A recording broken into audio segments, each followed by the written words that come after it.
One day I'm gonna be everything I wanna be. I don't let it get the most of me. One day I'm gonna be free. I wanna be everything I'm gonna be. My future right in front of me. One day I'm gonna be free. I wanna be free. Then let me.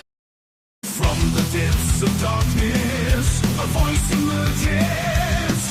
A host with a fire burning in his soul.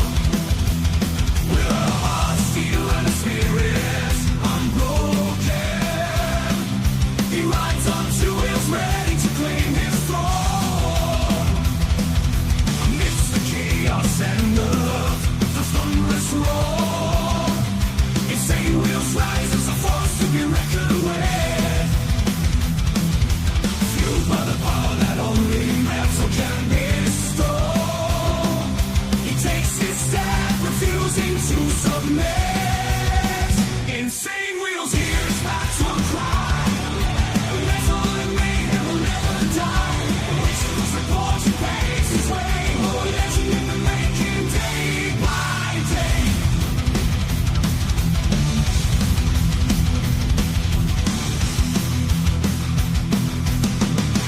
Shit. What's good with everybody? Hopefully everyone's having a wonderful Wednesday morning, everybody. Let's go. Hey, so check it out. I got these like this right here. If you guys see this. That shit, and my tooth, obviously. I gotta get that fixed like a motherfucker. But these are all the freaking stitches. They're starting to come out. I mean, they're one of those. They come out by themselves. You know, they dissolve or whatever. But it feels weird. Yeah, fucking weird. Anyways, much love, honor, respect to everybody. Hopefully, everyone's having a fantastic fucking morning. Yes, sir.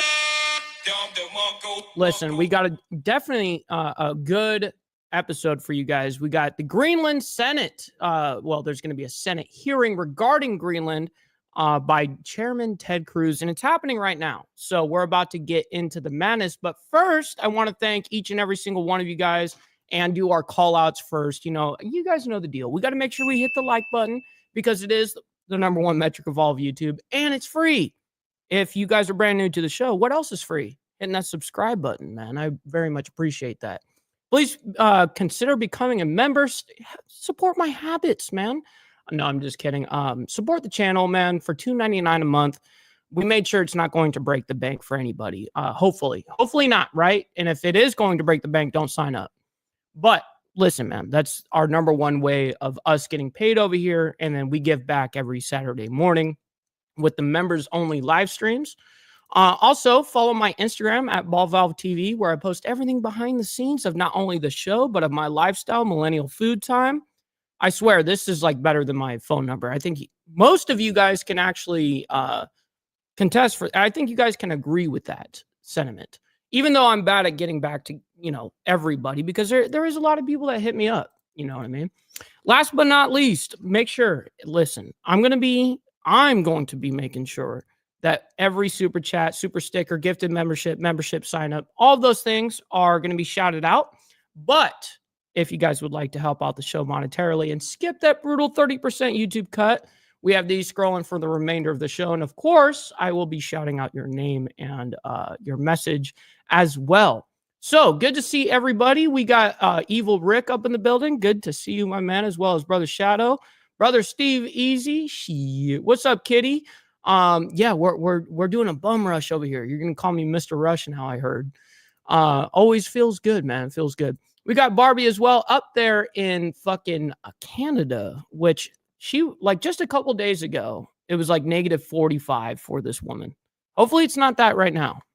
Hopefully it's not that. We got Brother Hardwire as well, man. Appreciate you. Hopefully you're doing well. Shit. We got KP as well. Thank you. Hopefully you're doing well, as well as Tiffany and Lee. How's Lee feeling? Hopefully he's feeling all right. Hopefully he's recovering. What's the song on the end of your lives? So I open and close with the song that I wrote. It's just the Insane Wheels, you know, intro extra song. I call it Day by Day. That's what I call it. But what you hear on there is actually, that's me playing the guitar right there. So always appreciate it. Hopefully you enjoy it. We got Gary. Appreciate you, man. How's everything? Shit. Good morning, kind sir. Lappy, how you doing? How you doing? Brother Glare? Shit. Provo. Hey, man, you do your live streams a little fucking early for me, man. And I don't expect you to change that. I'm just saying the reason why you see me show up at the end is because that's when I'm waking up. So, Provo, good to see you, man. Hopefully, you had a wonderful, because I saw the ending of the stream. It looked like you had a great time.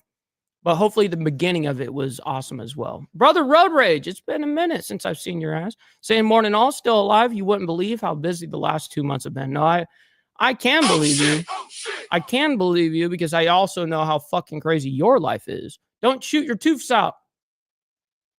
Yeah, what you know about it? Don't shoot your fucking tooth out.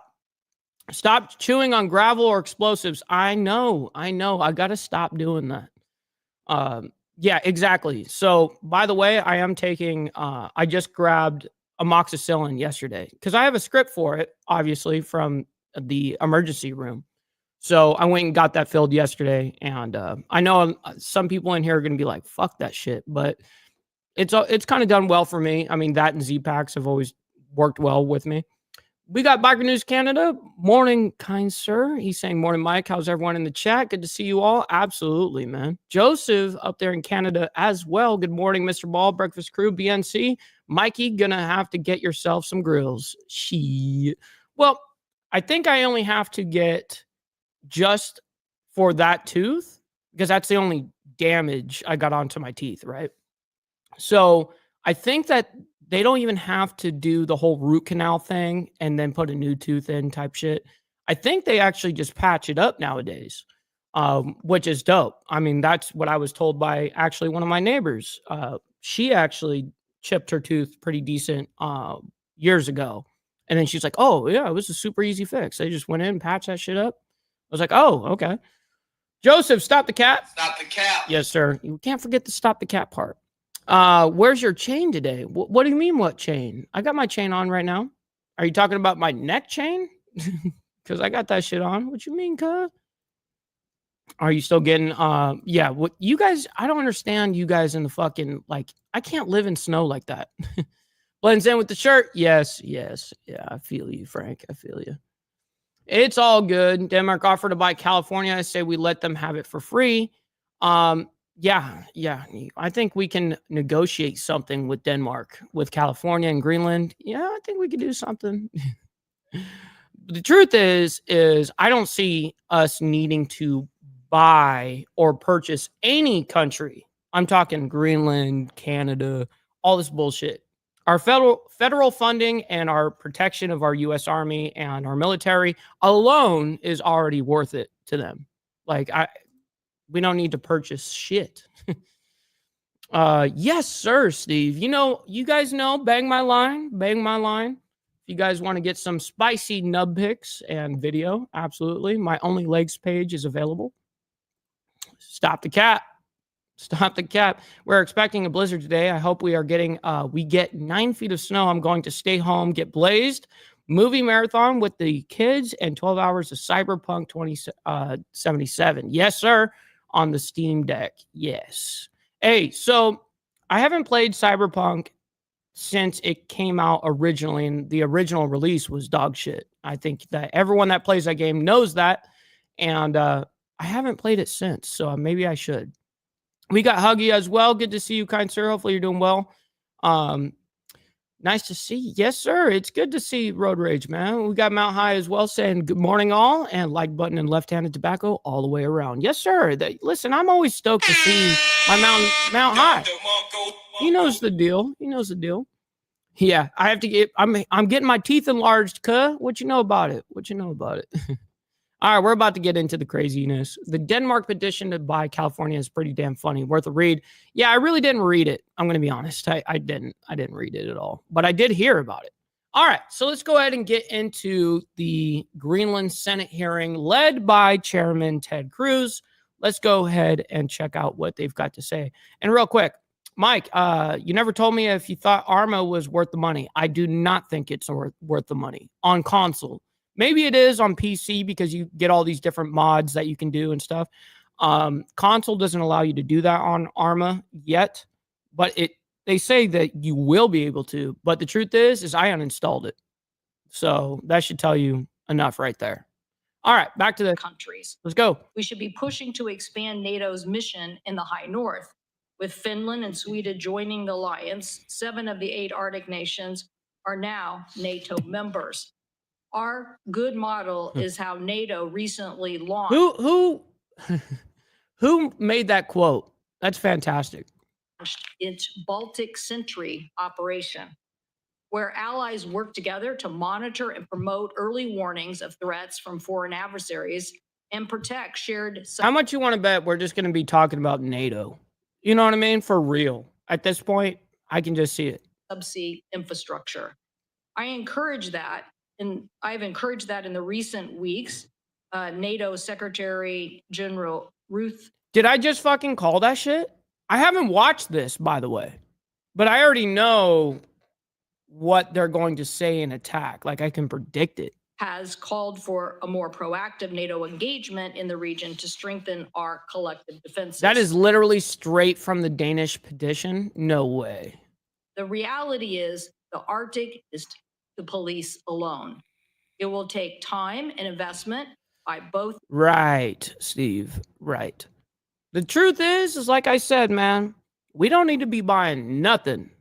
I mean, nothing, no country, no nothing, no territory, no Gaza, no nothing. None of that shit. We don't need to buy or purchase anything. Okay. Our federal funding, our military alone, the protection of the United States is well worth, way past the money amount. You know what I mean? So that's worth it in itself if we're going to do anything. And our like-minded allies Rabbit of to chaos. meet those threats from Russia and China. Russia has already more than 40 icebreakers. I'm so glad to hear the chairman's commitment to icebreakers. I'm sure Senator Wicker is too. Place where many of these icebreakers are built. While the U.S. Coast Guard only has 2 and the Navy has 0. Thanks to the bipartisan support of this committee, the Coast Guard will soon operate a 3rd icebreaker. But additional investments are desperately needed, the chairman mentioned this, to make even this one additional ship operational. Congress is already— Are we talking about icebreaker ships? Yeah, because icebreaker ships are the shit, man. Those things are crazy. Authorized 6 more icebreakers, but that is still only a fraction of what is required. So I commend President Trump for saying that, quote, we're going to order about 40. And of course, our freedom, our Constitution. Yeah. You know, I mean, that goes without saying, but absolutely true. Yes. Guard icebreakers, end quote. We will need those icebreakers. In fact, I, 20 years ago, brought then Commandant Thad Allen to meet with several of our colleagues who were blocking these icebreakers. The future of the U.S. leadership, commerce, and security in the Arctic will require investments in these Coast Guard and military capabilities. We need shoreside infrastructure, including— I 100,000% agree with you, So Loud. We got to focus on ourselves first. Get our shit together here first. Once everything is, everyone is taken care of to the best of the ability that we can with our finances, our tax money, by the way. Until that happens, I really don't think we should be purchasing or doing anything with any other country unless they're kind of going, hey, we just want to join you. It's like, okay, well, now we got to make it make sense type of thing. Icebreaker home ports, new MH-60 helicopters, more C-130s and P-8s in the region, and other Navy and air assets. That's the brawn. But we also need the brain. That's really interesting, Papa. I've never inspected any fucking icebreakers. I've never even been on one. Now, I've spent the majority of my life on the ocean because I did work prior to losing my leg. I worked out at sea for over a decade and ran an entire oil operation, marine petroleum operation on the waterfront. And I never got that opportunity. Obviously, in Southern California, No need for icebreakers of any kind. The coldest I really kind of dealt with was right there in Seattle, basically. I mean, you're going through the Puget Sound, and I've been on the Canada side as well, loading up oil on their side. You have to have a passport, obviously, to do all that and be cleared. But done it, and it was fucking cold during the winter, dude. That shit sucked. To win the high north. So I hope this committee can work together to explain why massive NSF layoffs and budget cuts, because I believe they are short-sighted. For example, the University of Washington had a $400,000 study on how glacier breakups off the coast of Greenland contributed to coastal flooding. Something I think we Yo, Joker, how you feeling, man? Good morning, kind sir. Hopefully you're patching up well. Would all be interested. Give us an update. This seems particularly short-sighted when we need to understand Greenland better than ever before. In World War II, it served as an essential refueling for military aircraft flying between North America and Europe. Cryolite mined in Greenland was used to make U.S. fighters and bombers, and during the Cold War, Greenland served as a home to the U.S. early warning network against Soviet What's up, missiles. brother SNS? You're all good. Once we had 10 military bases in the world's largest island. Today, only the space base remains. The good news is if we stop talking about buying Greenland and instead work quickly to reestablish U.S. interests, there have been, I think since 1951, many update agreements between Greenland and the United States. The one most— Well, yeah, I mean, it's a awesome place for our military. It's a perfect fucking spot geographically. Recently, 2018, I think during the first Trump administration. These agreements are in place that authorize dual-use investments, new port infrastructure, fiber optic cable, radar, and power plants. Over time, Greenland can be a rich source for critical minerals, but there are still high barriers to that development, something I'm sure we'll hear about at today's hearing. But we can also support the expansion of tourism and infrastructure with airports, roads, and hotels. And I'm sure as our man, Greenland is fucking cold. It's so funny. I think you guys know. I think you guys kind of grew up knowing that Greenland is like Iceland and Iceland is like Greenland. What you guys would think? I mean, Greenland's cold. Iceland is also cold, but not. It's actually more green than Greenland. Witness from the Wilson Center, Dr. Pincus, will point out today, Greenland has a tremendous untapped hydropower potential. Someday, the resources I hear is fantastic in Greenland. Greenland could become home to data to give us the edge in the race for AI. And I plan to introduce legislation that would authorize the Department of Energy to provide feasibility studies on the development of Greenland's hydropower potential. I also believe that we should direct the Ex-Im Bank and other agencies to provide support for more U.S. infrastructure. But what about a kick from a freaking metal leg, cuh? Come on, not a golf shoe. What about a whole ass prosthetic leg? You know? In Arctic nations like Greenland. And as I said at the last hearing, the United States needs to do more to improve our strategic investments to counter our adversaries. I believe cooperation is the best interest of the United States, and the Arctic is too vast to just police alone. Hopefully, these coalitions and collective defenses can help expedite the U.S. interest there and support the scientific research and national security.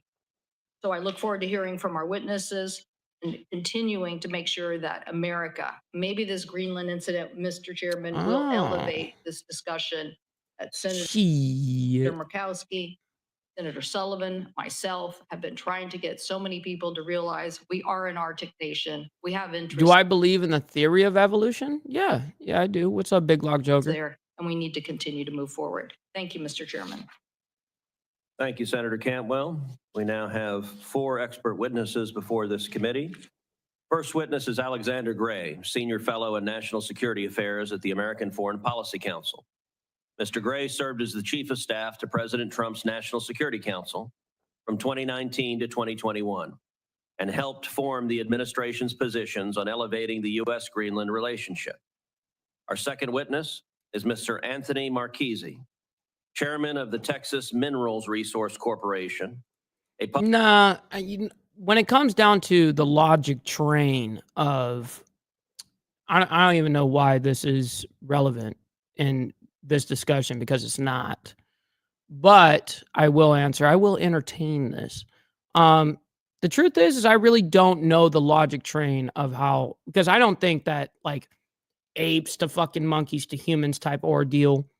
But I do think there is evolution throughout time. I'm not I'm not going to say that us humans were something else because I don't think that, but I do think that we evolve over time. Public company focused on rare earth production, developing one of the biggest rare earth elements in the United States. He has over a decade of experience in the economics of mineral exploration. Our third witness is Dr. Jennifer Mercer, section head for the National Science Foundation's Arctic Sciences section. Hey, Bouchicon, you're fucking right. I'm messing up. I'm messing up, cuh. I got you right here on the purple train wreck. Shit.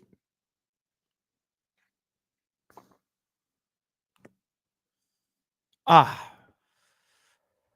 Perfect. Yes, sir. Yes, sir. Feels He ultra has good. more than 10 years experience in Greenland and more in Antarctica.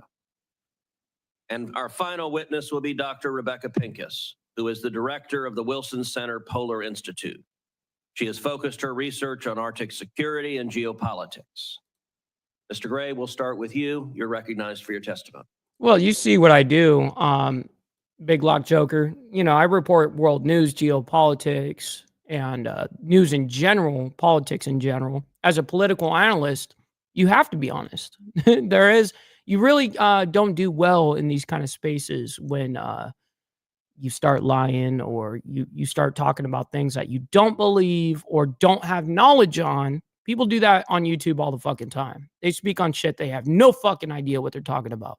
See, at least there's lots of times that we'll be reviewing something, and I'll tell you guys, I don't know what that means. I haven't heard that, or hey, this news came out. I have not heard that. You know, let me do some digging on my end, and I think that's the best way to be transparent with your people. You know, no matter what you're doing. Who's Thank you next? very much, Mr. Chairman, Ranking Member Cantwell, members of the committee. I appreciate the opportunity to appear before you today on an incredibly important topic. My name is Alex Gray. I am currently a senior fellow at the American Foreign Policy Council. During President Trump's first term, I served as Deputy Assistant to the President and Chief of Staff of the White House National Security Council. Earlier, I had served at the NSC as Director for Oceania and Indo-Pacific Security, in which capacity I spent a fair amount of time working on China's relationship in the polar regions. My comments today will focus on the strategic military importance of Greenland to the United States. Beginning in 2019 and continuing. What's up, brother VT? Good to see my man up there in Canada. Today, President Trump has brought critical public attention to the question of Greenland's strategic significance. See, Lee, you know the deal. I'm sorry, everybody. I have to say this because our homie over here has been sick like for all week. Lee says, I'm about to get this flu kicked in the ass with one leg and a chipped tooth. How about that? Yes, sir. Great G, Mike. Mike Ball, much love, brother. Hey, man. Hopefully you get better for real. Hopefully you feel much better because that shit sucks, especially when it was on your fucking birthday. Fester, by the way, I don't know if you stuck around, but I did see your Cash App probably, I'm going to be honest, probably 20 minutes later. And I shouted it out, of course, but I hope that you saw it. But if you guys didn't, you know, he sent over some cash over to the Cash App yesterday. And I feel bad when I see shit late. And I should probably look right now, honestly, because I haven't looked at my phone at all since this live stream. So trying to keep up with, these platforms can be a task sometimes. All right. In the Western Hemisphere and to America's national security. But it is critical to acknowledge, while that this topic has only recently gained widespread public attention, Greenland has long been a focal point for U.S. strategists looking to safeguard the periphery of our hemisphere. Before reviewing the history of U.S. interest in Greenland security and the threats that... Bro, straight fucking platinum. Fuck it. Let's go. Adversary influence or control of Greenland can pose to the United States, I want to make a general point about the ongoing dialogue concerning potential U.S. acquisition of Greenland. First, I do strongly support President Trump's stated effort to bring Greenland closer to the United States. As I'll mention in this testimony, the administration has several excellent options to do just that. Second, and I think this is an important point that has been overlooked, the current debate has unfortunately become centered on the Kingdom of Denmark, rather than on the people of Greenland themselves. Denmark is a key ally of the United States, both bilaterally and through NATO. Danish servicemen have fought and died alongside their American friends for decades. No, I know you don't do it for recognition, Fester. I think that a majority of you guys in the Breakfast Club in general don't do any of that shit for recognition. But it is my way of being able to show my appreciation towards that, you know, and be like, hey, man, like, I recognize that and I am very appreciative. That's how I'm able to do my shit. That's how I'm able to do what I do. So I have to thank those that do send something, even if they're not looking for recognition. In World War II, Korea, Iraq, and Afghanistan. This debate, though, must move beyond U.S.-Danish relations, because that is simply ancillary to the larger choice facing the United States. Washington and Copenhagen are going to continue to be close friends, regardless of the ultimate status of Greenland. Put simply, and as embodied in Greenland's own foreign security and defense policy strategy that was put out last year, the ultimate goal of NUC is to obtain independence from Denmark. When this will happen is subject to debate, including in Greenland and Denmark itself. But for U.S. purposes, it is vital that leaders in Washington take seriously what the Greenlanders themselves are telling us and what the last several decades of increasing Greenlandic self-governance and autonomy demonstrate. Members of the committee, the question facing American policymakers comes down to the following, in my view. When Greenland inevitably obtains independence from Denmark, as their leaders again tell us that they will, who is going to greet them on the other side? Will it be Russia and China, with their history of predatory behavior in small developing states and their unwillingness to respect such state sovereignty? Or will it be the United States, with our commitment to sovereignty, the rule of law, respect for the environment, and for the rights and heritage of indigenous people? Shit. Now is the time to begin laying the groundwork for what arrangements can be put into place once Greenlandic independence is imminent. History tells us how critical this is. And I preview in my testimony, going back to the 1860s, just how much the United States has focused on Greenland as a potential strategic threat if it is occupied or controlled. VT, it's -15 for you, dude. Fuck that. Why do you guys in Canada, like, deal with that shit? Like, I'd be like, fuck that, way too cold, I'm moving. But not everyone is willing to just get up and abandon what they fucking know. I know not everyone wants to do that, so I get it. By an adversary power. I would just highlight a couple things for these purposes. Some people like the US cold actually too. occupied Greenland during World War II because it was so essential that we keep the Nazis from occupying it and being able to base U-boats from there, or potentially to launch bombers against the east coast of the United States from Greenland. The United States has attempted to purchase Greenland at least 4 times, depending on how you count, starting in 1867 and as recently as 1955. Administrations of both parties, Harry Truman, Franklin Roosevelt. You know, that's actually very true, Steve Easy. Just like the theme song of the show. It's day by day, cuh. It's day by day around here. Absolutely. With every fucking report. Eisenhower, learn something new. all seriously considered bringing Greenland closer to the United States because the strategic logic is so clear. The island has 27,000 miles of coastline. At its shortest point, it's about 1,100 miles of flying time to the United States. Over the decades, foreign vessels have repeatedly arrived in Greenlandic waters. Yeah, who was trolling back then, mismarking Iceland and Greenland? Like I said, Greenland is the Iceland, and the Iceland is like the Greenland. You know what I mean? It's like it should have been flip-flopped, 100%. It's a troll move. I mean, I think. without You guys think it would be funny if we fucking just said it was Greenland, but really it's freezing cold? Absolutely. Let's do that. People will love it here. proper authorization or in violation of NATO protocols. In one instance, a Russian submarine actually showed up in Greenlandic waters and was discovered by accident.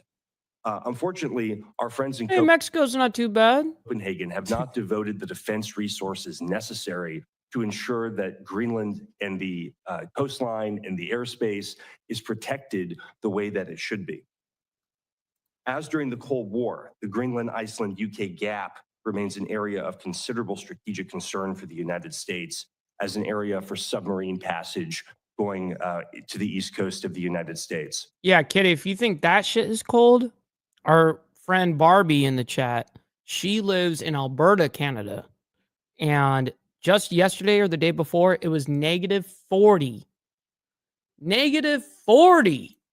And finally, the United States has significant interest in the space base at Bitufik, which obviously remains one of only 2 U.S. Arctic facilities one of only 2 U.S. Military bases in the Arctic at that altitude that would serve strategic space interests, and there is no redundancy if we were to lose one of them. China and Russia. Yo, we got some Canadian money coming through, by the way. Panelverse coming in hot with the super sticker. Thank you, Jack, for the $3 Canadian. I think that's like 27 cents American, dude. Thank you.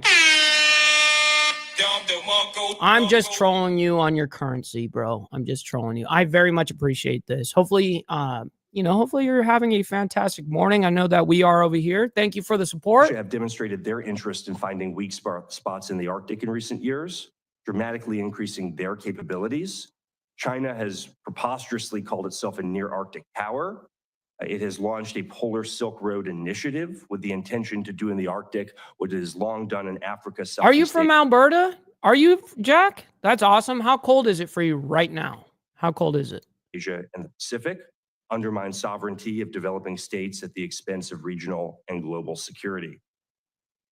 Finally, I would just mention a couple things on how the United States could best bring Greenland closer to the United States. Yeah, let me look that up, We have Frank. a couple options. One, we could make Greenland an insular area. We have 14 insular areas in the United States: Guam, American Samoa, U.S. Virgin Islands, to name a few. That's certainly an option. They all have various levels of self-government. They have various levels, depending on Congress's intent, they have various levels of day-to-day autonomy. Alternatively, the United States could offer a compact of free association to Greenland, similar to what we have with the Marshall Islands, Micronesia, and Palau. Yo, This is, brother in my Chris Lestrange up in the view- building. What's good, my man? Hopefully you're having a fantastic afternoon, maybe early evening for you over there in South Africa. Hopefully you're doing fantastic, my man. Excellent option, whereby Redneck side? sovereignty by Greenland would Shit. be maintained. At the same time, the United States would have a defense obligation and defense access to Greenland that would ensure that our strategic interests in the island are upheld. This would grant us also the right to deny military access to an adversary power who sought to use Greenland for its own purposes. While both these options present opportunities and So Jack says right now, Mike Bald today is warmer. I'm from Edmonton. It has been cold. Winters here don't get as cold nowadays. For real worst, I worked in -42 degrees Celsius. So cold, your work boots don't bend. Fuck that. challenges. Damn it. The point I want to That's make crazy. is this, Mr. Chairman, Ranking Member. The United States is running out of time to develop a coherent strategic response to an independent Greenland. Security stakes are too high to allow Greenland to obtain independence without Hey, we got Tats over there in the UK. Hopefully you're doing fantastic. What do you guys think so far about this whole Greenland thing? Do you think this is a reality? Do you think that we're actually ever going to actually acquire Greenland? Or do you think that this is just a horse and pony show or whatever? You know, do you guys think that this is just a show? Because it could be. I mean, politics is politics, man. Tats coming in with the gifted membership, man. Yo, thank you so much for that. I very much appreciate that. And it helps out someone in the Breakfast Club. So I very much appreciate that, Tat. Plan in place for the Good U.S. morning to or good ensure our afternoon. core strategic interests are assured. As stated above, excellent options do exist and can be implemented given appropriate attention, focus, and will from the administration and Congress. Thank you, Mr. Gray. Mr. Marchese. Cruz, Ranking Member Cantwell, and honorable members of the committee. Thank you for the opportunity to appear before you today to address Greenland's mineral riches and more specifically, the potential development. Mineral riches? We talking about some resources here? Yo, hold on. We got Redneck Side Motorcycle Whip sending in $5, but no fucking message, bruh. No message? Redneck Side, listen, man, I very much appreciate that, kind sir. Thank you, man. I very much appreciate that. I just saw that. I caught it in time. This time.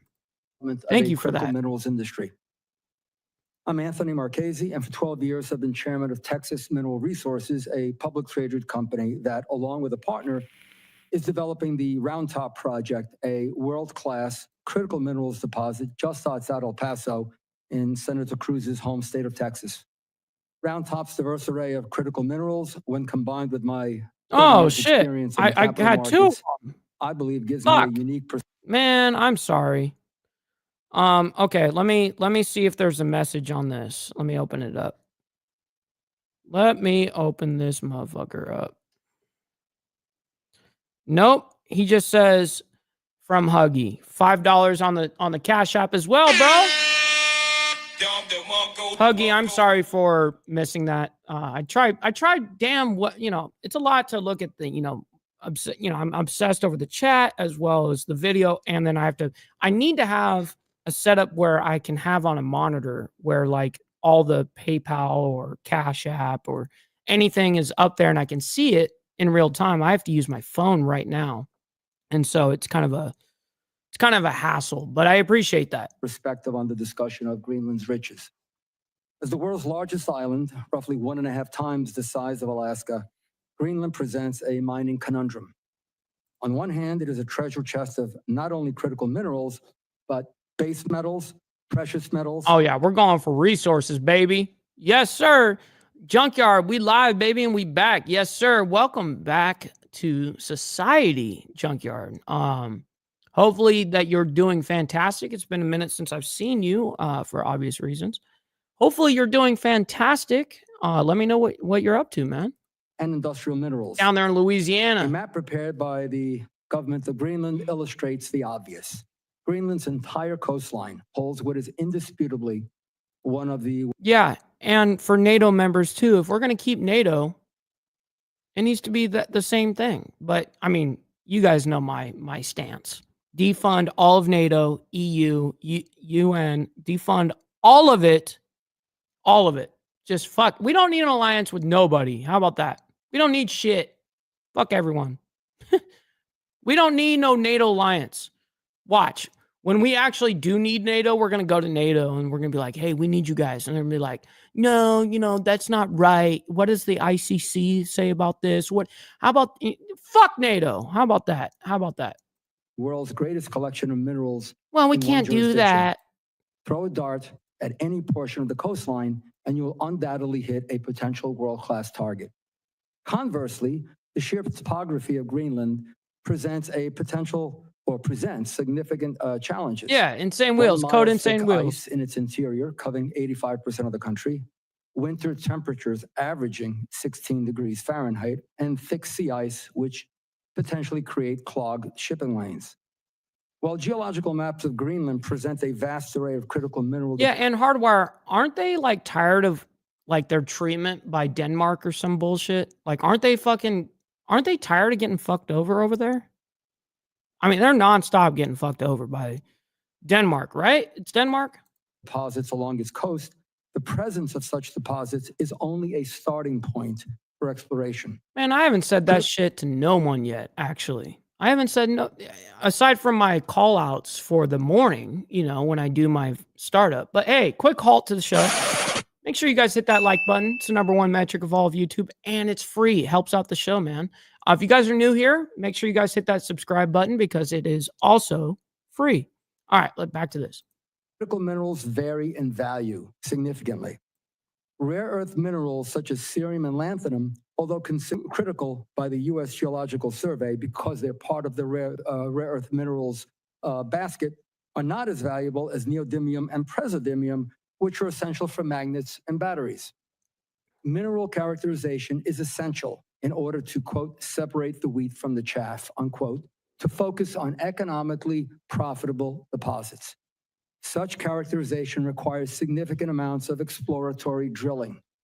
Drilling provides answers to questions such as, what minerals do we have? What are the estimates of the quantities we have? And what are the grades of the minerals we have? Drilling is expensive, and such costs in Greenland are magnified. Once mineral characterization costs are addressed, capital and operating costs of mining are encapsulated in a feasibility study. After receiving the necessary approvals and permits, the feasibility study requires drilling data, metallurgical data, processing cost data, environmental data, and finally, the downfall of many projects, commodity prices, or accommodating commodity prices. Mining in Greenland dates back into the 1950s. In fact, Greenland was at one time the world's largest producer of cryolite, a mineral used in Cryolite. aluminum production. Did not know that, actually. Mr. up in the building. Shout out to my man right here. He says, I believe this is the will of a select group in government and world stage who want to over time weaken China, Russia, and Iran because they are uncontrolled nuke powers. Interesting, Mr. Do you think Greenland is a perfect strategy military-wise? Do you think that's mainly why we're going for it, or do you think resources? Is it going for geographical location, or are we going for resources? Let me know what you think. Outside of cryolite, serious mining in Greenland commenced in the 1990s. Unfortunately, there has not been significant critical mineral mining in Greenland. In 2021, the government effectively ended a promising rare earth project because uranium would be mined as a mineral byproduct. As a result, Greenland banned uranium mining due to local indigenous opposition.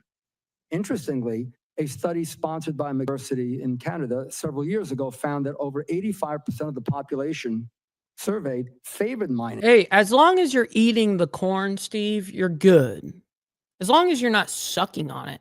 If you're eating on it, I think you're all right. I think I have to eat corn the normal way right now. With the exception of radioactive materials. Without characterization, we do not know if future mineral deposits are Hey, America Uncensored. Good to see AU up in the chat. accompanied by Good morning. uranium, thereby potentially limiting development unless there are policy changes. An acquisition by Greenland by the United States could take many. Come on, man, bring it. Come again. Let's do it. You know the deal. You know where I live. Let's go. Let's make it happen. Forms. I believe Alex just mentioned those. There needs to be a determination as to which regulatory authorities, if any, would govern mining projects. In the United States, the Bureau of Land Management and the U.S. Forestry Service govern mining regulations on federal lands, while states like Alaska also give serious consideration to the desires of the indigenous population. At the present time, Greenland's 56,000 inhabitants are predominantly Inuits, an indigenous population which has a strong That's all there voice is there? in environmental 56,000 people in the entire fucking Greenland? I mean, that's a huge country, but I'm sure that there's only a couple of areas you probably could even reside in, that you could actually live in. I'm pretty sure of that. I mean, I've never been. I don't know, but I wouldn't imagine that it's kind of like Australia.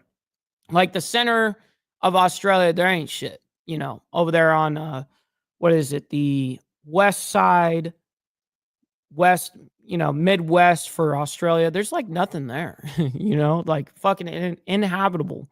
No real point. It's just desert out there, but you guys know what I mean. You have to have like geographical locations to be able to settle, and 56,000 people in one country as big as Greenland is shocking. policy, along with the governments of Greenland and Denmark. Regulatory authorities are critical to an examination of the economic incentives for mining. Characterization of mineral deposits is time-consuming and expensive, tantamount to venture capital investing. The USGS could provide government funding for such characterization to lessen the exploration risk for private industry. In this regard, it is imperative to remember that capital costs for Greenland projects are highly variable. Frigid winters create many restrictions, significant hurdles for timely project development. Lack of infrastructure such Oh yeah, road rage. Oh yeah. See, this doesn't just go to the EU, UN, and NATO. I have the exact same feeling for 3-letter and 4-letter agencies within the United States, including the IRS. Fucking just get rid of all of it. How about that? Just get rid of all of it. All of it. such as roads, fuel, electricity, and housing exacerbate capital costs. Workforce needs would require the import of foreign labor, given that skilled mining labor is minimal. Metallurgical expertise necessary to process mineral material would present further challenges, as such expertise is generally available primarily in Asia. Greenland's mining challenges would likely require the U.S. government to provide significant financial assistance in order to attract private capital, with funding needs required in both upstream and downstream development. Short-sightedly, current U.S. policy provides funding solely for downstream development, which has been a severe impediment to our own domestic production. In conclusion, mining in Greenland can likely attract capital by providing significant financial incentives, Are we not men? Shout out to my man over there. Good morning, kind sir. while simultaneously aligning local politics and environmental regulations in an effort to create a supportive investment climate for private industry. Thank you for your attention and interest, and I'm pleased to answer any questions you may have. Thank you, Mr. Marchese. Dr. Mercer. Good morning, Chairman Cruz, Ranking Member Cantwell, and members of the committee. My name is Dr. Jennifer Mercer, and I'm the head of Arctic Sciences in the Office of Polar Programs at the U.S. Arctic Sciences. National Science Foundation. Thank you for the opportunity to participate in today's hearing to share the important research and collaboration that NSF is facilitating in Greenland. NSF has an important mission of supporting the U.S. research enterprise and fostering U.S. STEM talent. Got you. NSF's support of research facilities also establishes a U.S. presence in the Arctic and demonstrates our capabilities as a nation and builds goodwill with other nations. This research is important in the polar regions where, as you know, China are increasingly seeking to extend their reach. I oversee both scientific research conducted in Greenland and the research infrastructure that enables research funded by NSF, other federal agencies, and by international partners that advances U.S. national interests. I was born and raised in South Dakota and completed my undergraduate studies there. After earning my PhD in New Hampshire, I was a researcher at the University of Wyoming before joining the federal government, first in the Department of Defense and then at NSF. Yep. I would assume to be both, so loud as well. I would assume that it's a double win, geographic location for our military, as well as the resources and water, the trade routes, stuff like this. Greenland is a very vital place for ships and shipping. The first time I deployed to Greenland was 15 years ago, bringing with me a decade of experience. I believe we even refuel a lot of ships in Greenland, and they'll just stop just to get fuel and then leave. I think. As a researcher in Antarctica, and I'm excited to share with the committee why Greenland is so important to the U.S. science and engineering research enterprise. The polar regions have a long history with both U.S. scientific research and defense operations. Greenland was strategic during World War II and the Cold War for the U.S. and its allies. It was the site of Camp Century, where the U.S. Army established. Absolutely. Insane Wheels Network for life. Absolutely. And as well as hopefully you feel better, Lee. Get some rest, sleep it off. That's the best thing you can do for when you're sick, man. It's just sleep. Established an operational Sleep base in under water. the ice. Efforts like this taught us a lot about ice sheets and snow mechanics and how to operate in these extreme environments. Knowledge and methods that we still use today in both the Arctic and Antarctica. Steve. Emotional damage. Very disappointed, kind sir. NSF has an established relationship with the government of Greenland, which has Spaceman. authority over research What's there. up, man? All of the research activities that NSF supports in Greenland are conducted consistent with Greenland law and regulations. NSF collaborates across the U.S. government with the Department of State and several Department of Defense services. NSF funds the research abilities as well as research projects on the U.S. Coast Guard's icebreaker Healy, which visited Greenland last summer. NSF facilitates research logistics in the Arctic on a cost reimbursable basis for NASA, NOAA, and other agencies that are supporting activities there. U.S. scientific research spans from the marine environment to the coastal villages and towns to the top of the Greenland. Yes, sir, brother KP. Much love, honor, respect, ice kind sheet. sir. Today, about 80% of Greenland is covered in ice. Mm-hmm. And at its thickest points, it is nearly 2 miles deep. Damn. It is a massive feature. Fuck, that is cold. 2 miles deep of ice. Fuck that.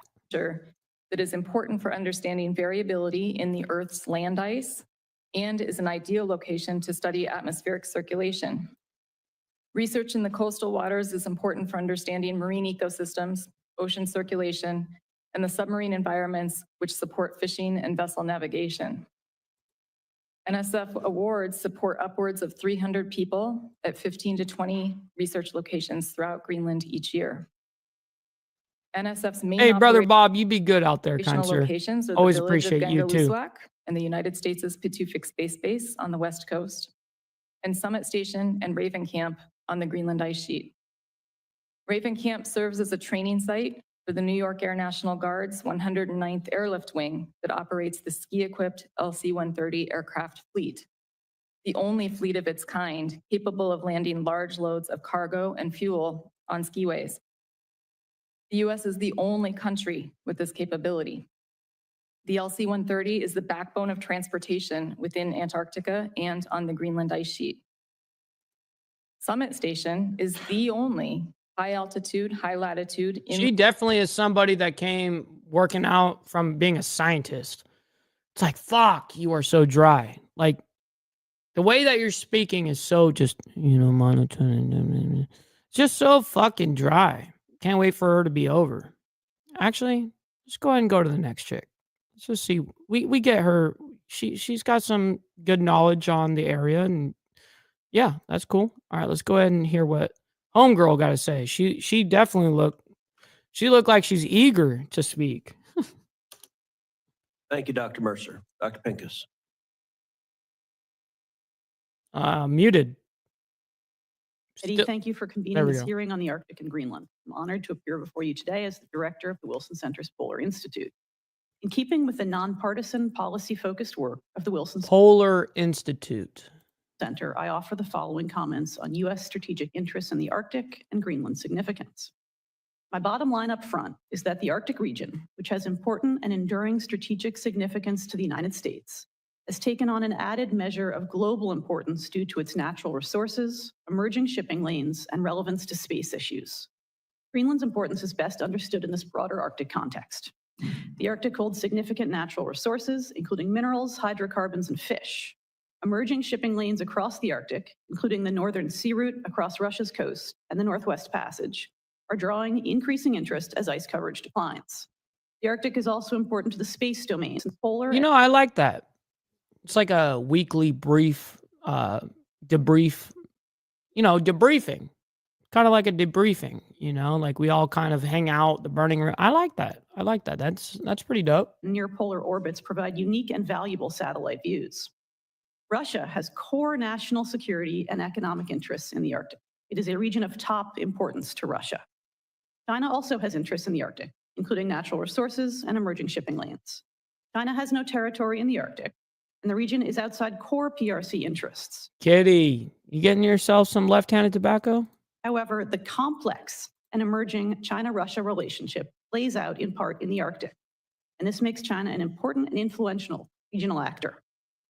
The U.S. established itself as the dominant polar power through significant effort and investment at the peak of the Cold War. Today, the effort that went into building U.S. leadership in I talked to him yesterday on the phone. He's doing good. He's doing good. Yeah, I talk to him every day.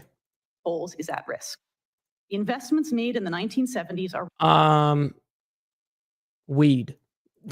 rusting away. And Kitty. the U.S. faces a new and more complex global competition. What's up, Pitbull? Without Over there in fresh- the UK. Shit. What's good with you, man? Hopefully you're doing well. Wave of investment and attention, the U.S. will face severe limitations on its presence in the polls and could soon lose its dominant position.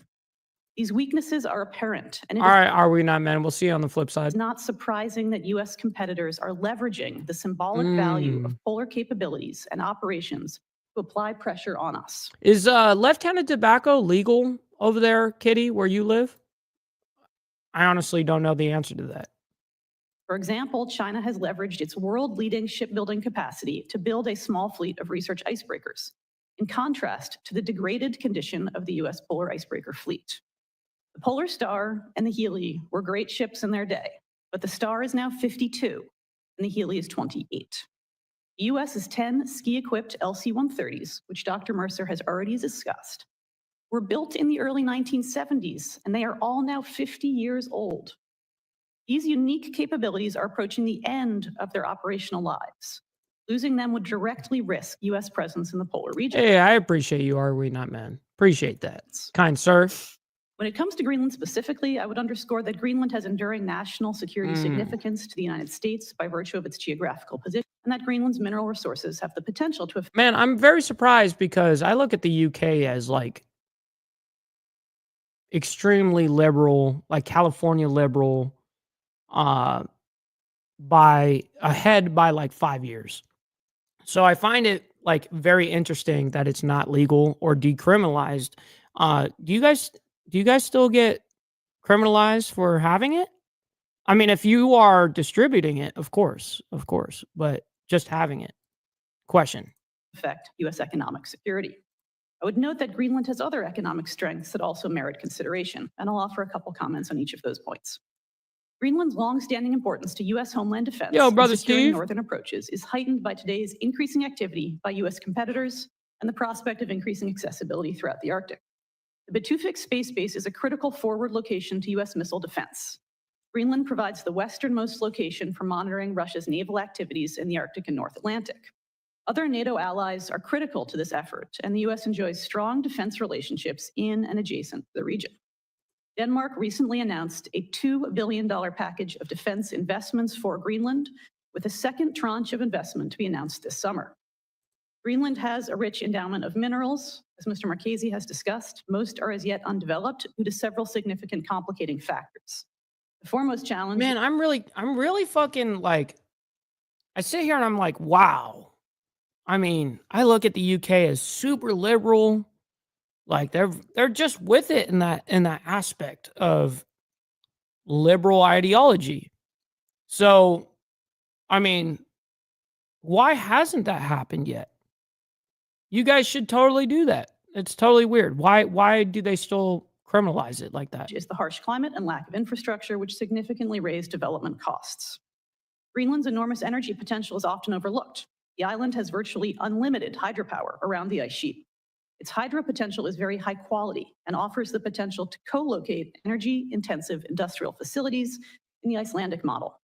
The cold Yeah, climate. this woman, God, she just also. Let me see who speaks up here. See Ted Cruz doing some questions and shit. Just want to see who's all speaking. Okay. Let's go ahead and move it on up to here.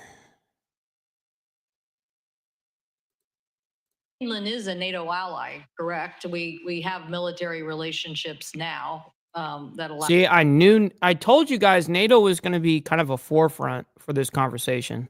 Oh shit! Oh shit! Fuck NATO. Allows us to be there, and we have all these other relationships that we could take advantage of, both on minerals. It's, to me, there's just a cheering section in Congress that wants us to understand the Arctic. That's And funny. we've been yelling about it, I guess, or cheerleading for icebreakers for a long time, because it starts way over on our side of the country. Before you get to Greenland, we are seeing the intimidation, the activities of Russia and China as it relate to our fish, intimidation in our waters. And so for us, it doesn't start and end at Greenland. It's kind of weird though, Big Lock, and you'll notice in politics especially, nomenclature is very important.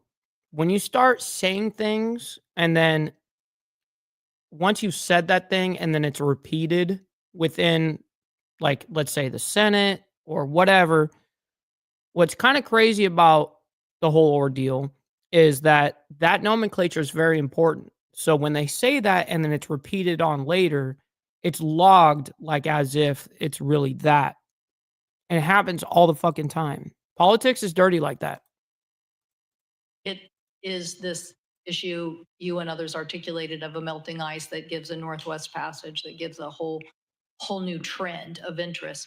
So, but when you think about what you mentioned, everything from, space to natural resources, what do you think is the most important thing we could do now to bolster that alliance?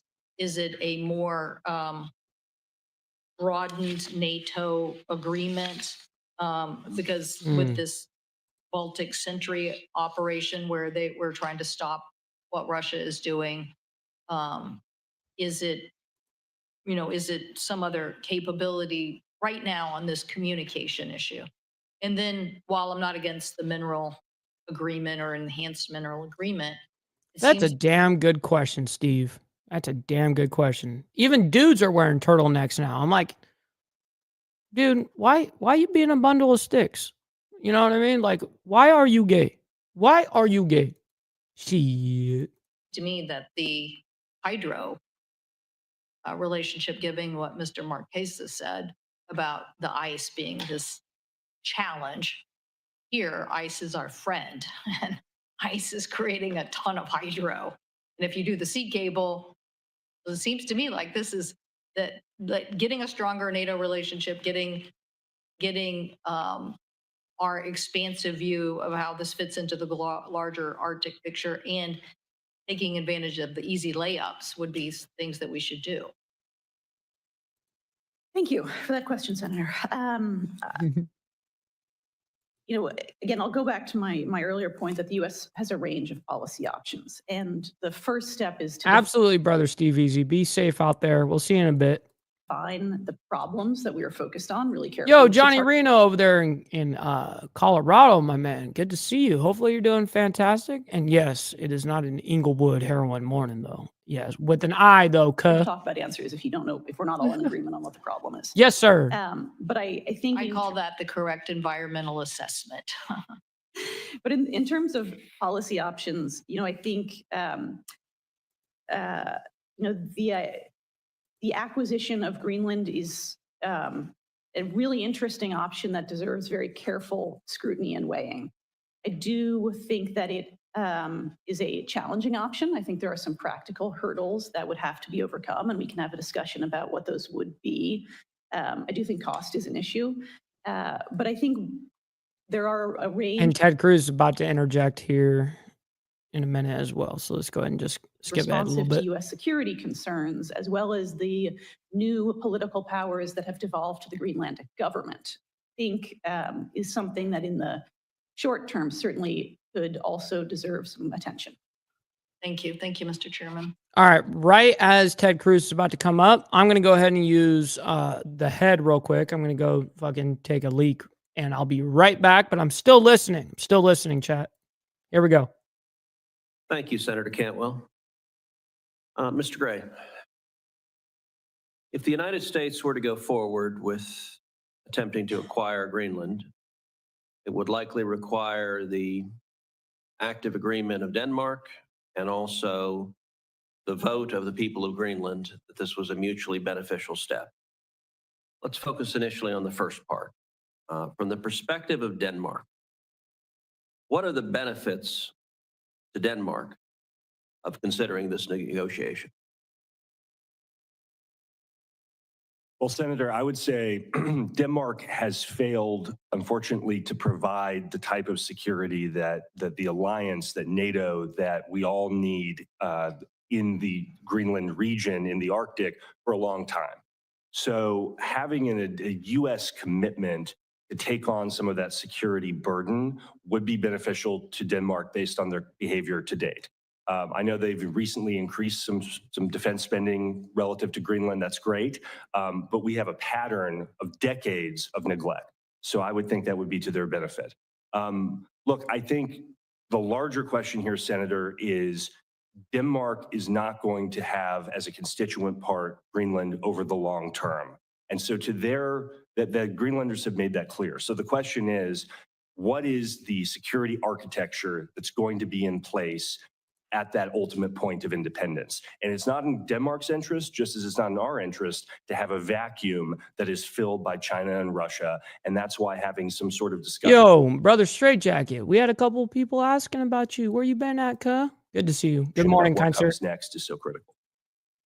So if I'm understanding your testimony correctly, there are three principal. Kitty, isn't a cup of coffee, like cup of what do they call it? Cup of what is that?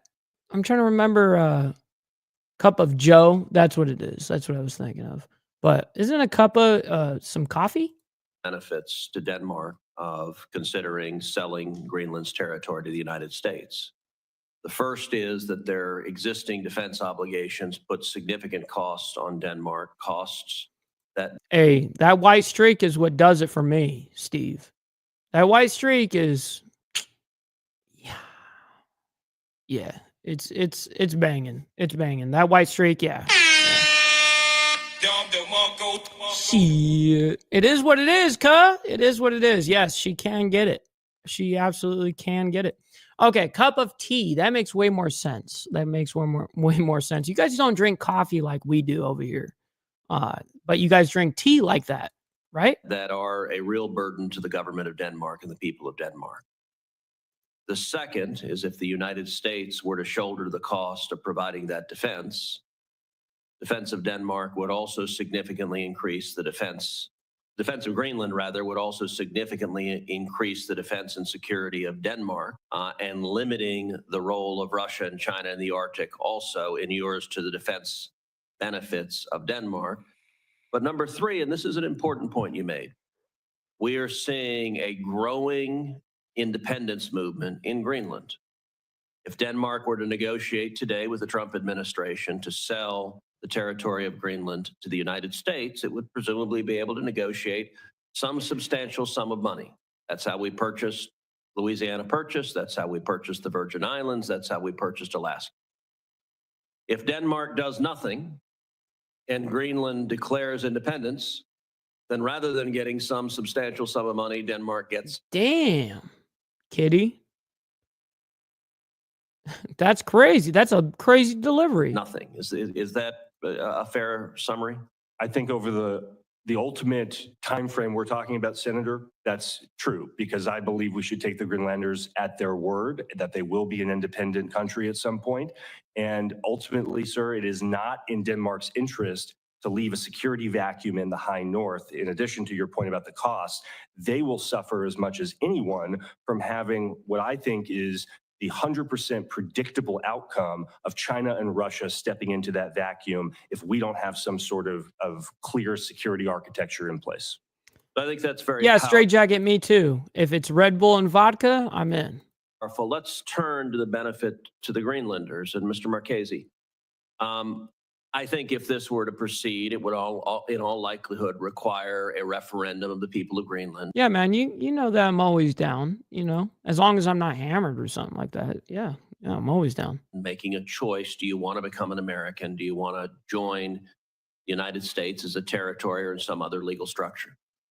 And there's been some chatter online about an early public poll that was done that suggested that currently Greenlanders did not want to do that. That does not strike me as terribly probative that this is the very beginning of a discussion, and any referendum would be made with the Greenlanders assessing what do we get for it? What's our benefit? How are our lives better off? So in your judgment, how would the lives of Greenlanders be better off were they to become part of America? Senator, That's a great question. That's a great question. How would the lives of Greenlanders be better off were they to become part of America? Senator, I mentioned in my testimony that McGill University had done a survey of the population, and they were for mining. So I believe part of it is the recognition that were the United States to come in, more than likely, they would provide some. Yeah, as long as I'm not already hammered, I'm fine getting onto the panel and then getting hammered. I'm cool with that. Yeah. Form of financial assistance to allow private companies to come in and mine.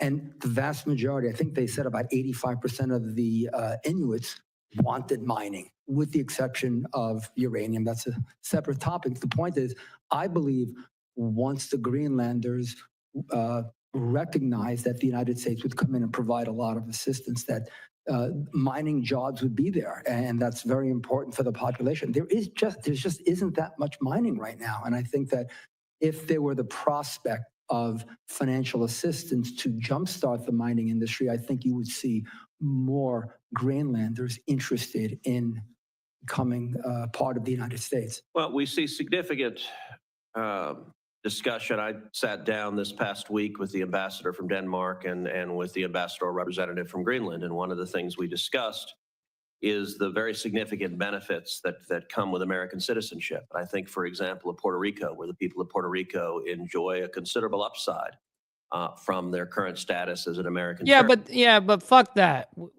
Fuck a territory. Yeah, they're lame. They should have just committed day one, but yeah, fuck a territory. We don't need that. If we're going to have anything, we're going to own it. But Greenland, for Greenlanders, there's many benefits, as we've discussed already. Federal funding, military, security, as well. There's what he just said there. Let me go and back it up for you. Enjoy a considerable that come with American citizenship. I think, for example, of Puerto Rico, where the people of Puerto Rico. But see, why aren't you mentioning right there, instantly, if they were to become a state of the United States, they are now under the Constitution, now that they have rights there that they don't currently have. I mean, I don't know what the actual laws are over there. I don't know how they run their shit. I don't even know how their government really works. I barely even knew that Denmark was the one that is controlling them anyways. But they're treating them like shit. They don't get fucking jack from them. So would they rather be with Denmark or would they rather be with America? I don't know, man. A lot of the people, general consensus, just from what I have anecdotally seen and even talked to a few Greenlanders myself, even on this very show, I have talked to a few of them. And the general consensus from their point of view as well is that they want to be absorbed by the United States. Now, Canada, not so much the same consensus, but Greenland is like that. So anyways, back to this. Enjoy a considerable upside from their current status as an American territory. And were Greenland to acquisition, the Greenlanders would get the invaluable asset of American citizenship, but also would benefit from billions of dollars of additional investment in Greenland to develop those rare earth minerals, the vast resources they have that are not currently being developed. Tell us, how would the investment increase, and how would that benefit Greenland and That's America? my point, Papa, is I don't really agree with any of this shit. On a personal level, I don't agree with any of it, to be really real. I think that we have enough fucking shit to chew off here. We have enough shit here to deal with. We have too many, until we don't have a vet on the fucking street that doesn't want to, listen, there's a whole bunch of things here that needs to be fixed before we start sending money elsewhere or fucking with other shit or other entities / new countries, whatever, that we're going to have to fucking pay Yeah, you're going to pay up front to get the minerals and the resources, get the infrastructure going, as well as being able to mine and get whatever you're trying to get for resources. Now, longevity, if the argument is, well, there's an estimated $6.7 trillion of fucking resources that we can get in the next fucking 15 years if we just get this, this, this. Okay, now I can look at it as a bit more of an investment. But really, I look at the American people need to be the first investment by the U.S. government, not another country. So that's my personal take on that. America, if Greenland's status were to change such that it were part of the United States? Senator, the first step, as I mentioned in my testimony, would be to actually provide, I believe the USGS would be the best forum or the best agency to do this, but with the USGS's assistance, undertake a massive mineral characterization in the country. Well, first of all, that in and of itself, not a short-term process. That's probably a few years to do that. That in and of itself would provide. Oh, interesting, Papa. So like I said, anecdotal experience. I have seen a lot of like social media. Now that doesn't mean that is true. Like I was saying, that's why I said anecdotally, what I've experienced from what I've witnessed and what I've seen, it looks like a general consensus that way. Now there may be an actual poll like that shows that they're like, hell no. And that could be very true. But just from what I've seen online, yes, of course, I've seen those Canadian ones too. But I know the general consensus of Canadians. With what I've seen on social media on with Greenland specifically, was Greenlanders coming together and talking about how they would love to be able to be a part of the United States and what it would benefit them. They hate Denmark. It's kind of like any of those people that are upset with Denmark. They're like for America. So anyways, just something I've seen, observation. Jobs for people. Remember, there are only 56,000 people there. So you don't need that many to be happy to have the entire country be happy. So the U.S. just comes in. Yeah, that's the size of a fucking city. You know what I mean? I come from a city, theoretically, that the city held like a couple million people. So, and then the county is like 20 million. So some assistance to map the area to figure out 56,000 people ain't shit. Which deposits are real, which deposits are not real.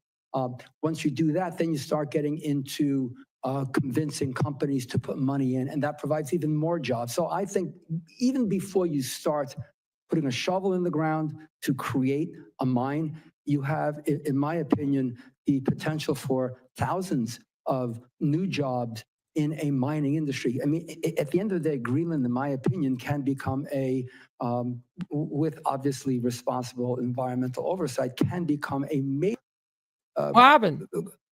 International producer of all types of minerals, not to mention. You guys see that, Skip? I mean, that was on their side, not ours. So I don't know what happened there.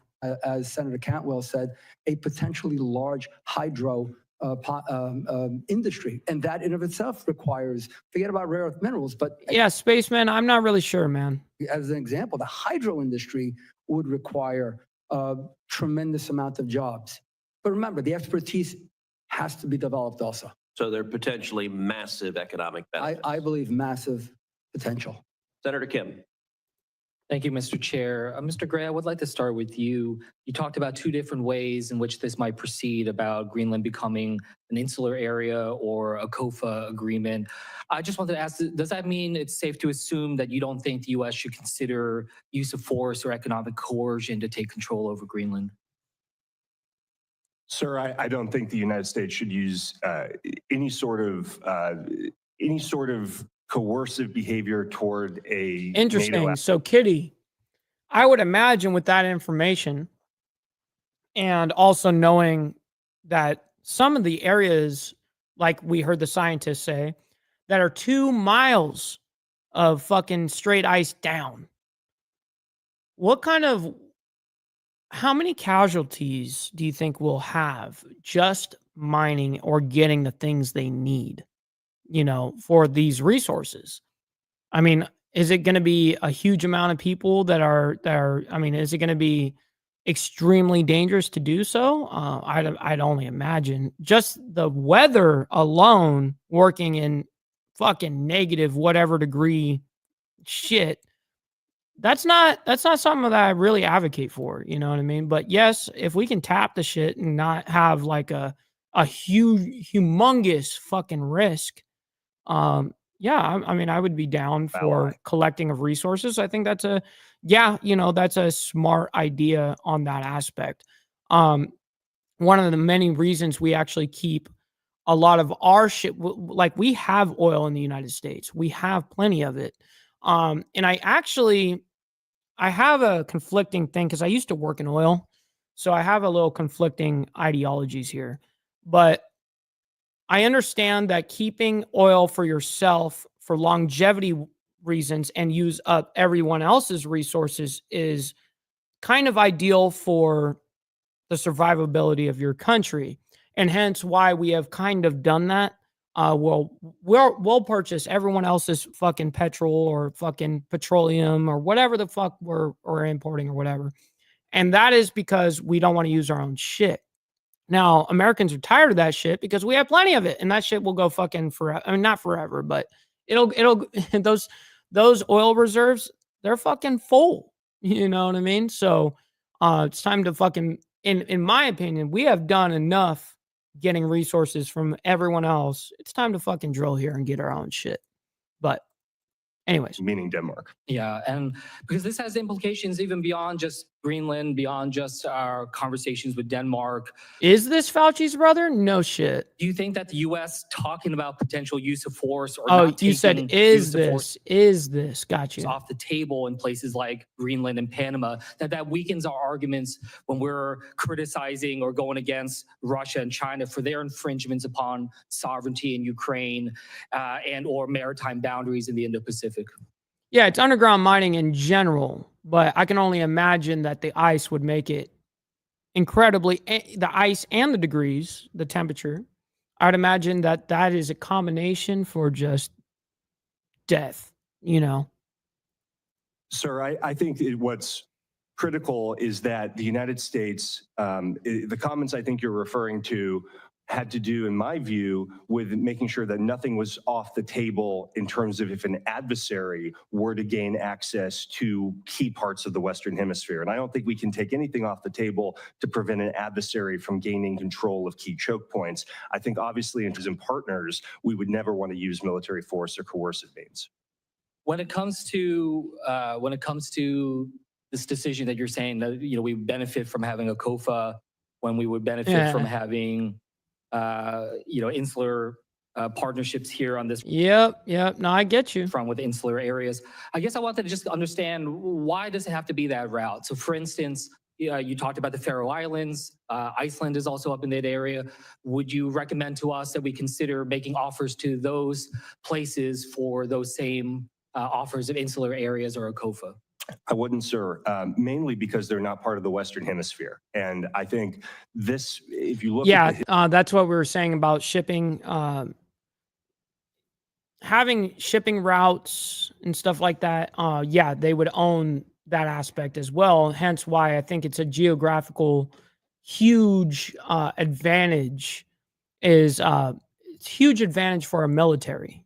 That's realistically what, not only for trade, but for just our military alone. The history of our relationship with Greenland, the history of our strategic concerns with Greenland, it's unique. And it really is, if you go back and look at the history of the United States in the World War I period, when we were negotiating with Denmark to retain, to purchase the Virgin Islands, one of the things that we did at that same period was we actually waived the Monroe Doctrine, one of the few times we've ever done this, and told the Danes that we had no objection to them gaining additional political control over Greenland, which wasn't fully established at the time, as part of our larger negotiations over purchase of the Virgin Islands. So this is clearly within the framework of the Monroe Doctrine, of hemispheric defense, of kind of traditional U.S. strategic conceptions of the outer perimeter of our hemisphere. I think this is very different from some of the examples you mentioned. Well, I think Faroe Shit. Islands, Iceland closer to the United States than Micronesia, Palau, other places where you said that we have COFA agreements too. I don't understand the difference. Well, those, sir, I think are really important because of their strategic location relative to the Indo-Pacific and relative to some of the scenarios that might be important for us in a military contingency. And you know that, I'm sure, the history of how we acquired those and why they Yes. continue to be so critical. I guess what I'm just trying to get across here, and I also had conversations with Greenlanders over the course of the last week, is everything that we're saying here in this room, we're all in agreement that there's strategic value. That's not even a joke, Steve. That's not even a joke. It would just cost a lot to transport the motherfuckers.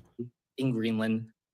And we should be pushing forward on the icebreakers and so many other things that we should be doing. But I feel like we are getting in our own way by having this conversation about acquisition at a time when that's not even needed. I mean, I'll be honest with you, the Greenlanders I talked to were insulted that we were talking in this way about their own land, as if they're not even there, as if we could just Like as if we already fucking own it. But like I was discussing earlier in the show, they're going to use proper nomenclature like that to make it sound like a certain way so that it's logged that it was said that way and then used later on to eventually use words to be able to take shit and do shit. It's kind of interesting how politics works in that regard.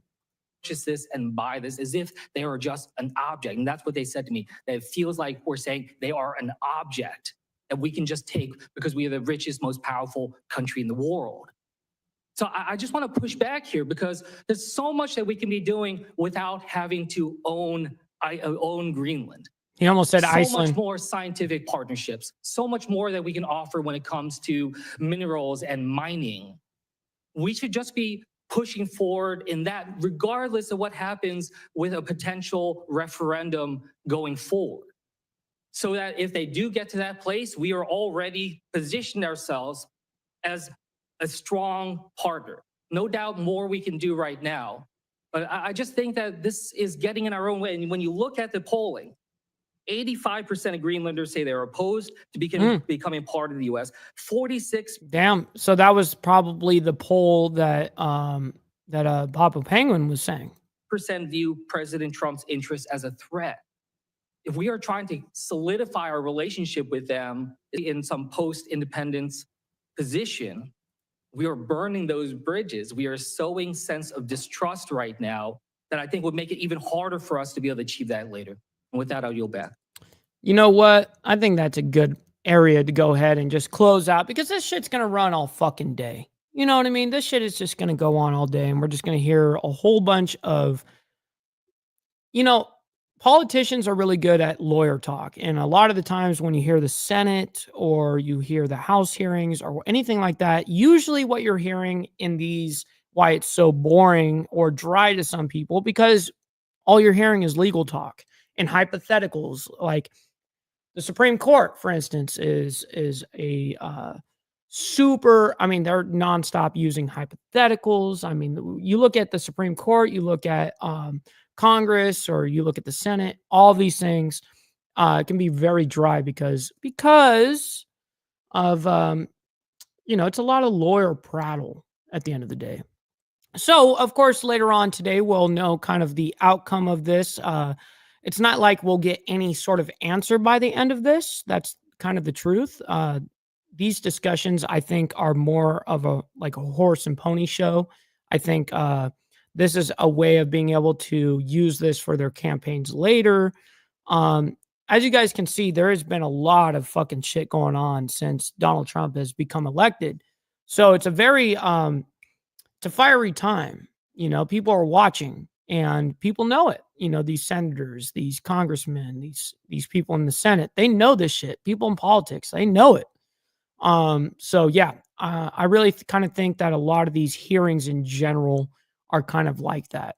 So yes, with that being said, ladies and gentlemen, stick around for the raid. We're going to be raiding our buddy Glenn Lawrence over there. Go ahead and show him that it's a Mike Ball raid. We're going to go ahead and show him a little love and respect over there. So with that being said, ladies and gentlemen, thank you all for hanging out with us on the Insane Wheels Network and hanging out with us. You guys in the Breakfast Club, I can't thank you enough. Thank you guys for supporting the show, by just watching it, liking the video. Like I always tell you guys, hit that like. And of course, when you guys monetarily help, man, that is a huge, huge bonus. With that being said, ladies and gentlemen, we'll be back tonight, 7 p.m. CST, and we'll be back with the Diamond Effect. So we're going to have a good ass time, and we'll see you guys tonight for more fucking madness. Let's get it. Much love to everybody. From the depths of darkness, a voice emerges, a host with a fire burning in his soul. With a heart, steel, and a spirit unbroken, he rides on two wheels, ready to claim his throne. Amidst the chaos and the thunderous roar, Insane Wheels rise as a force to be reckoned with. Fueled by the power that only metal can bestow, he takes his stand, refusing to submit. Insane Wheels hears back to